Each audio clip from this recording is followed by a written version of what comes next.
최근에 이더리움 가격이 좀 부진하고 있죠. 그리고 아마도 비트마인에 좀 많이 물려 계신 분들 많을 겁니다. 오늘 영상에서는 이더리움 가격이 왜 구조적으로 상승할 수밖에 없는지, 그리고 그 이유를 미국 국채 인프라의 관점에서 풀어드릴 예정이니까 한번 보세요. 자, 미국이 국채를 팔려면 결국 이더리움밖에 없다라고 말씀드렸죠. 제가 얼마 전에 비탈릭 부테닐이랑 그리고 이더리움 재단에 있는 핵심 인력들 빠져나간 거 그거 대해서 얘기를 드렸죠. 그래서 비탈릭 부테리는 이더리움은 탈중앙화가 돼야 된다.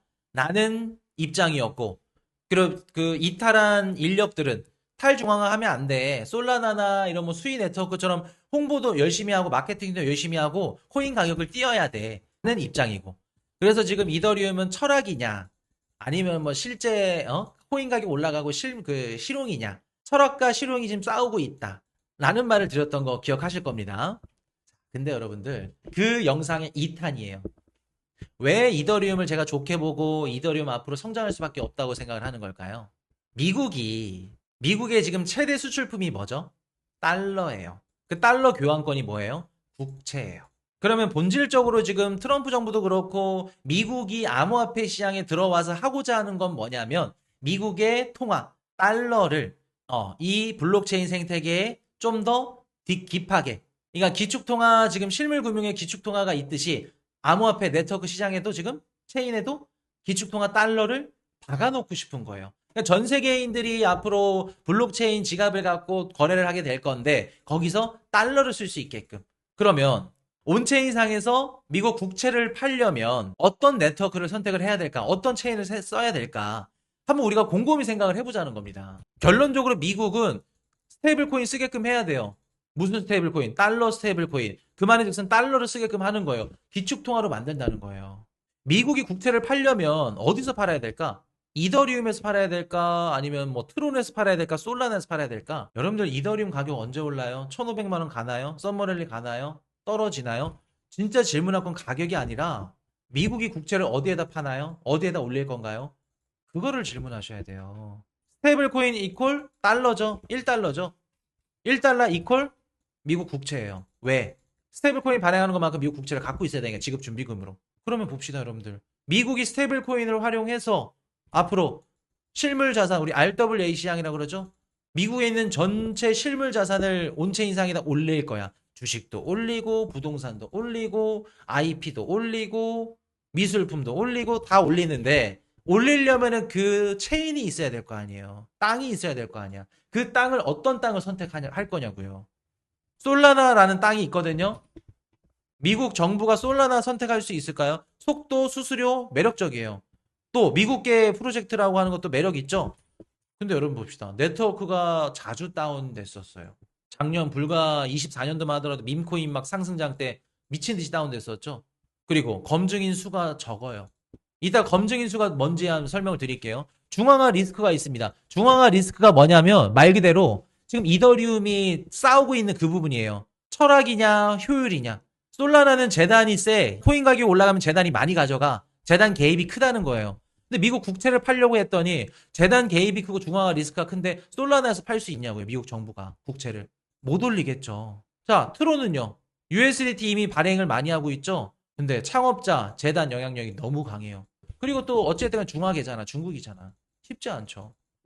그럼 어떤 체인을 통해서 미국 정부가 국채를 팔아야 되냐는 거예요. 당연히 이더리움밖에 없겠죠. 속도, 수수료 그런 거 제외하더라도 왜 이더리움을 쓸 수밖에 없을까요? 대중성, 확장성, 가장 거래량이 많고 가장 많은 자산이 올려져 있고 가장 많이 탈중앙화되어 있는 그런 체인 뭐다? 이더리움이죠. 비탈릭 부테린 얘기대로 안 하면 월가 기관들 미국 정부 국채 못 올려요. 여기에. 내가 국채를 올렸어. 언제든지 문제가 사고가 터질 수도 있어. 재단이 횡령할 수도 있고 아니면 CEO가 변심을 할 수도 있어. 미국 입장에서는 지네들 국채를 파는 거, 자산을 올리는 거, 실물 자산 올리는 거, 정치적, 규제적 리스크가 너무 커요. 솔라나, 트론 이런 데는. 그럼 지금 이더리움이 가고자 하는 방향성은 뭐냐면 중립이에요. 중립. 탈중앙화. 너도 쓰고 나도 쓰고. 너도 나도 다 쓸 수 있는.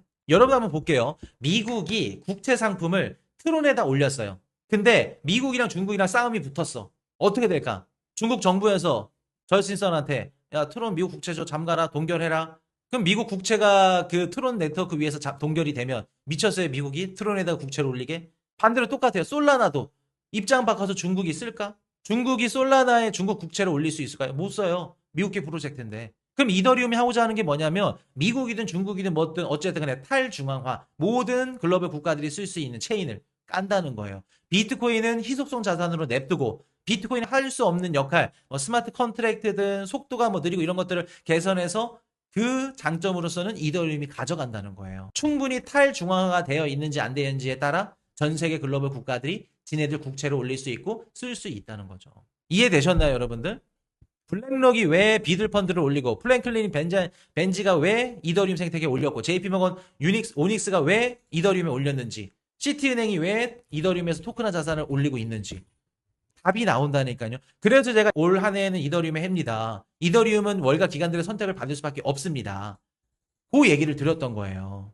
근데 지금 단기적으로는 핵심 인력들이 막 다 이탈하고 안 좋죠. 나가고 하니까. 근데 우리가 장기적 관점으로 봤을 때는 이더리움의 지금 그 검증인 숫자가 전 세계에 100만 명이 넘어요.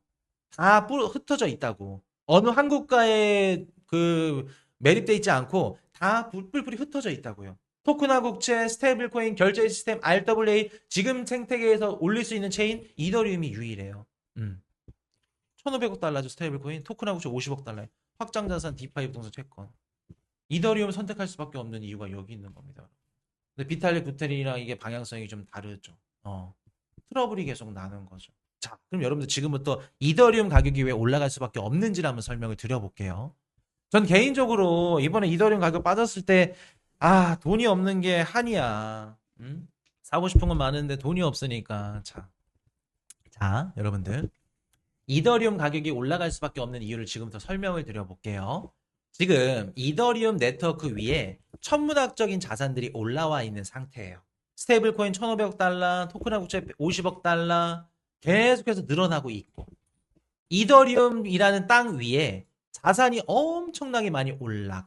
그러면 이더리움 땅이라는 가격도 올라갈 수밖에 없거든요. 이게 자산 총량이 늘어나면 필요한 경제적 보완이 늘어나고 이더 가치 압력이 늘어난다. 요 논리인데 요 논리가 뭔지 한번 설명을 드려볼게요. 전 세계에 이더리움 아까 검증인이라고 말씀을 드렸죠. 그러니까 이더리움이 어떻게 돌아가냐면 중앙화된 컴퓨터 아니면 중앙화된 재단이 이렇게 운영을 하는 게 아니라 전 세계에 수십만 명이 자기 컴퓨팅 네트워크로 이더리움을 굴리는 거예요. 예를 들어서 내가 컴퓨터로 이더리움을 채굴해. 그럼 그 사람은 검증인이야. 스테이킹을 해. 그럼 그 사람이 검증인이 되는 거예요. 그런 사람들이 전 세계에 수십만 명, 수백만 명이 흩어져 있다고. 그래서 이더리움 네트워크가 돌아가는 거예요. 근데 여러분들 이렇게 돌아가는데 이 검증인이 하는 역할이 뭐냐면 진짜 거래가 맞는지 이게 실거래인지 허거래인지 가짜 거래인지 이거를 기록하고 이거를 서로 공유받는 게 검증인이 하는 역할이에요. 자, 예를 들어서 한국에 있는 이더리움 스테이킹하고 있는 검증인이 내가 100억을 A한테 보냈다고 거짓말을 쳐요. 그럼 이거를 누가 진짜 거짓말을 했는지 안 했는지 확인을 할 필요가 있을 거 아니에요. 내가 이더리움 체인에서 검증인이 내 이더리움 체인에서 A한테 100억을 보냈어. 거짓말을 했어. 그러면 실제로 이더리움 체인이 실제로 전송하지 않은 이런 100억들이 서로 오고 가면서 말도 안 되는 일이 일어나겠죠. 체인이 막 터지겠죠. 그래서 이거를 방어하기 위해서 어떤 것들이 이제 생겼냐면 스테이킹이라고 내가 예를 들어서 100억을 스테이킹을 했어요. 그럼 100억 그 스테이킹한 것만큼 검증인이 되는 거예요. 이해되셨나요, 여러분들? 근데 이 사람이 100억을 냈다고 거짓말을 쳤어. 다른 사람한테 100억을 보냈다고 거짓말을 쳐. 그럼 우기면은 엄한 사람이 피해를 받을 수 있겠죠. 그래서 이 검증인이 스테이킹을 100억 해놨다 그랬죠. 100억 스테이킹이 이게 담보로 드는 거예요. 예를 들어 내가 거짓말을 했어. 그럼 100억이 동결돼 버리는 거예요. 혹은 날아가 버리는 거예요. 조금 어렵죠. 응? 내가 이더리움에서 검증인이 되려면 스테이킹을 해야 돼. 1억을 스테이킹 해볼게요. 근데 이 검증인이 내가 1억 뭐 도난당했어. 1억을 뭐 딴 사람한테 줬어. 거짓말을 했어요. 거짓말을 하게 되면 이더리움 네트워크가 다 꼬일 수 있겠죠. 이렇게 되면 안 되니까 1억 원의 이더리움을 스테이킹 해놓고 이 스테이킹 해놓은 걸 만약 거짓말했다 그럼 이거를 잠가버리는 거예요. 그러니까 담보라고 보시면 돼요. 내가 들어간 것만큼. 그래서 검증인이 스테이킹을 하고 이런 식으로 들어간다. 그러면 이 돈은 스테이킹된 돈은 검증인이 활동할 동안에는 네트워크에 묶여 있는 거예요. 마음대로 뺄 수 없는 거예요. 만약에 스테이킹을 이더리움을 뺐다 그러면 검증인이 해제되는 거예요. 자격이 없어지는 거예요. 이해되셨나요, 여러분들? 자, 다시 돌아와서 만약에 검증인이 거짓 정보를 올려.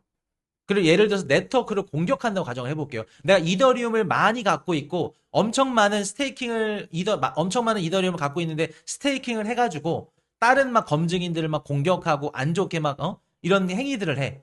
그런 행위들을 뭐라고 부르냐면 슬래싱. 한국말로 얘기하면 베어버린다고 얘기를 해요. 그 베어버리는 것만큼 묶어둔 돈이 그 자리에서 사라지는 거예요. 내가 100억 스테이킹을 했는데 100억 스테이킹 거짓말을 했어. 그러면 이게 사라지는 거예요. 그럼 거짓말할 수 없겠죠. 자기 돈이 날아가니까. 그래서 이더리움 네트워크가 안전하게 서로 주고받고 운영이 될 수 있었던 거예요. 여기까지 이해되셨죠, 여러분들? 자, 이더리움이란 땅 위에 10조 원이 올라갔다고 가정해 볼게요.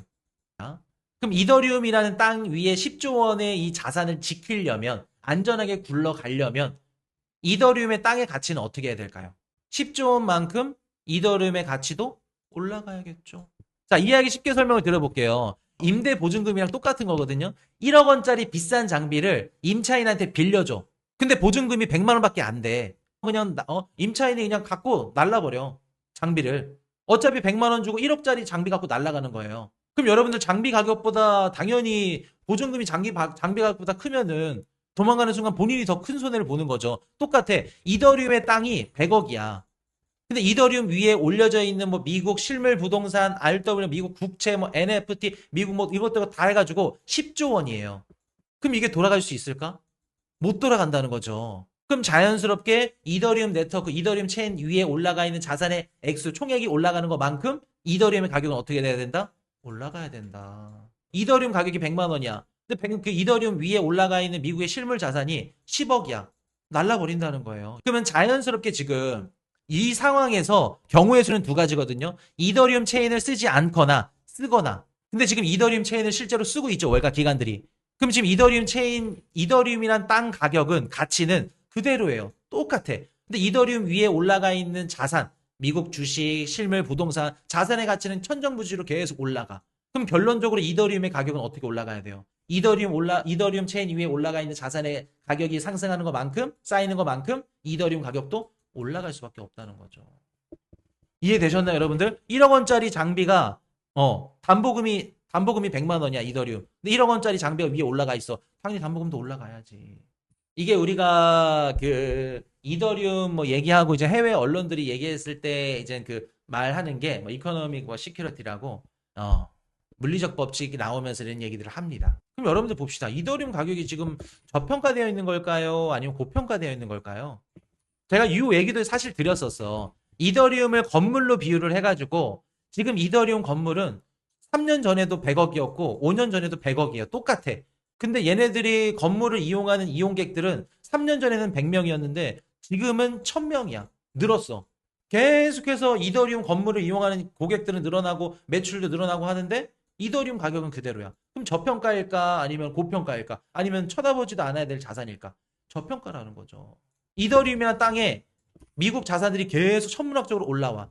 그럼 올라가는 것만큼 이 자산을 지키려면 보안이 중요하거든요.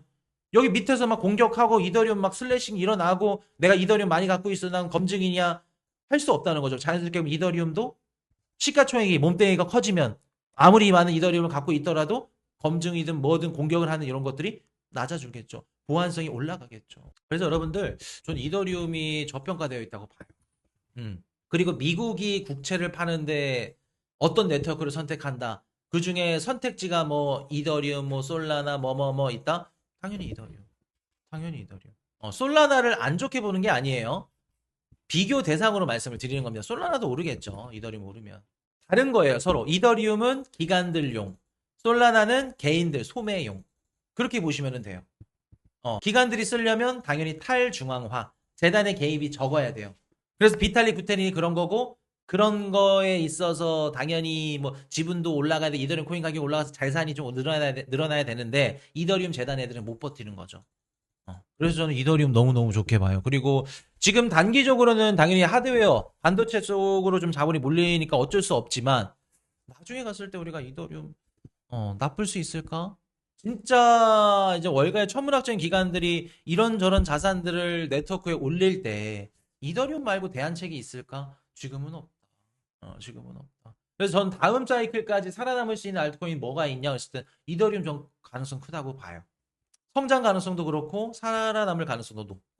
장기 이더 얼마 보시나요? 모르죠, 가격이야. 본격적으로 뭐 상승장이 온다 했을 때 아무리 못해도 1,500은 넘지 않겠어요. 그래서 지금은 그냥 단순히 뭐 알트코인 대장이다, 뭐 이더리움이다 그렇게 보는데 저는 그거보다 좀 더 크게 봐요. 미국 정부가 앞으로 국채를 담을 수 있는 그런 체인 네트워크가 뭐냐? 이더리움이다. 미국에 있는 실물 자산들이 올라가면 이더리움의 가격은 어쩔 수 없이 올라갈 수밖에 없다. 만약에 가격이 못 올라갔다. 그때도 천문학적으로 들어왔는데 그럼 이더리움 체인은 뭐 아니면 도예요. 없어져야 되는 거예요. 왜? 보안이 안 돼요. 안보가. 시가총액이 그만큼 못 올라주면 안보가 안 됩니다. 보안이.